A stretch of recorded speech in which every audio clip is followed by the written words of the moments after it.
What if your intelligence wasn't some fixed number you were born with? What if you could actually build a better brain? Kind of like you'd train a muscle at the gym. Well, that's exactly what we're diving into today. We're going to unpack the real architecture of intelligence and look at the practical steps you can take to upgrade your own cognitive hardware. So let's get right to it. For the longest time, the story was pretty simple. Intelligence was basically a genetic lottery. You were dealt a hand at birth, and that was pretty much it. But it turns out modern neuroscience has completely torn up that old script, and it's revealed a reality that's way more dynamic and honestly a lot more empowering. So, at the very heart of this new understanding is this simple but pretty profound idea. Your brain isn't a static organ, not at all. It's a dynamic, flexible system that can grow and change your entire life. So, what's the science that makes all of this possible? Let's take a closer look. The key concept here, the magic word, is neuroplasticity. Okay, think of it like this. Your brain's pathways are kind of like trails in a forest. The more you use a specific trail, the wider and clearer it gets, right? Well, every time you learn something new or tackle a problem in a different way, you're actually forging a brand new path. You are literally rewiring the physical structure of your brain. And this is such a crucial distinction to make. See, real cognitive growth isn't about cramming more facts into your head. That's just data storage. No, it's about changing how your brain processes information. By actively training the way you think and the habits behind your decisions, you are fundamentally upgrading your cognitive architecture. So, how do we actually do this rewiring? How do we put this into practice? Well, it all starts with a few simple, really fundamental habits that, if you practice them daily, can build a much smarter brain over time. The first habit is so simple it's almost deceptive. It's called the cognitive pause. Most of us, we react instantly to everything. Emails, questions, situations. But highly intelligent people, they pause. Even for just a second or two. This tiny little delay is actually enough to shift your brain's activity from its emotional, reactive survival mode into its logical, analytical, reasoning. In psychology, this is known as cognitive control.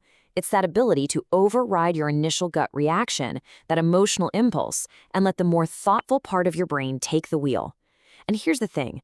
Consistently practicing this simple pause doesn't just make you calmer. It actually sharpens your judgment, your logic, and your self-control. And those are all cornerstones of intelligence.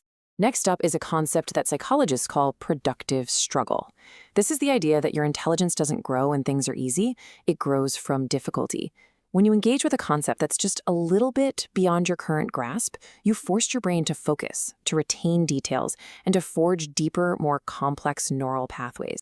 Just think about the kind of content you consume every day. If it's all short, simple, and super easy to digest, your brain just adapts to shallow thinking. But when you tackle challenging material, like complex articles or dense books or brand new ideas, you're basically doing cognitive weightlifting. That feeling of difficulty, that's not a sign of failure. That's the feeling of your brain getting strong. Okay, our third habit is all about using silence as a tool. Most of us, we kind of fear boredom, right? We fill every spare moment with stimulation. But geniuses, they use silence as mental training. Just sitting alone, without any distraction, no phone, no music, activates the brain's default mode network. This is a part of your brain where reflection, creativity, and those big aha insights happen. I absolutely love this quote because it completely reframes how we should think about downtime. Constant stimulation, it weakens our focus, and it really damages our ability to think deeply. Allowing for boredom gives your brain the space it needs to process things, to connect ideas, and to recover. It's not empty time, it is essential cognitive maintenance. Okay, so those daily habits are great for rewiring your thinking day to day.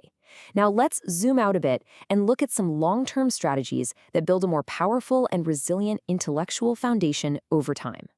We often think of brain training as doing puzzles or playing memory games.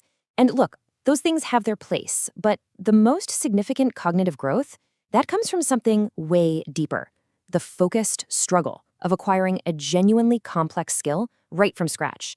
So when you really commit to a difficult, long-term skill, something like learning to code or mastering an instrument, or even a physical discipline like martial arts, you are engaging in neuroplasticity on a massive scale. This kind of cross-domain learning builds a really powerful cognitive tool called transfer intelligence.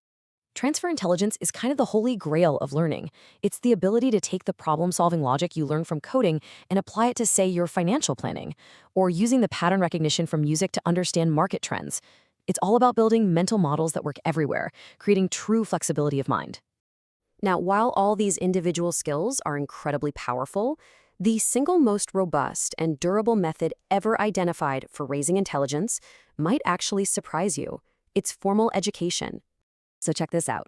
A massive meta-analysis of over 600,000 people found that each additional year of schooling can raise your IQ by 1 to 5 points. And the reason for this is profound. Formal education doesn't just teach you facts. It actually installs the mental software, the frameworks of logic, reasoning, and critical thinking that makes your brain run more efficiently. So we've got daily habits, we have long-term strategies, but there's one final skill that really acts as an operating system for all the others. It's the master key to unlocking continuous growth, the art of thinking about your own thinking. The technical term for this is metacognition. It's the ability to step outside of your own mind and observe your thought processes from a distance. This is the skill that lets you catch your own biases in the act, to question your default assumptions, and to become the conscious director of your own mind. So how do you actually practice this? Well, it starts with a simple but really powerful question. The next time you feel absolutely certain about something, instead of rushing to defend your position, just pause and genuinely ask yourself, what if I'm wrong? And don't just stop there. Ask yourself, what am I assuming to be true here? What is the actual evidence for this belief versus what I just feel? This practice isn't just about trying to be smart, it is the engine of intellectual honesty. And this is the ultimate outcome. Practicing metacognition builds cognitive flexibility. That's the willingness to update your beliefs when you're faced with new evidence. A rigid mind will defend an old idea to the death, but a flexible mind uses new information to get smarter. And that's exactly why it grows so much faster. So let's bring this all together. Intelligence isn't some snapshot taken at birth. It's a living, dynamic system.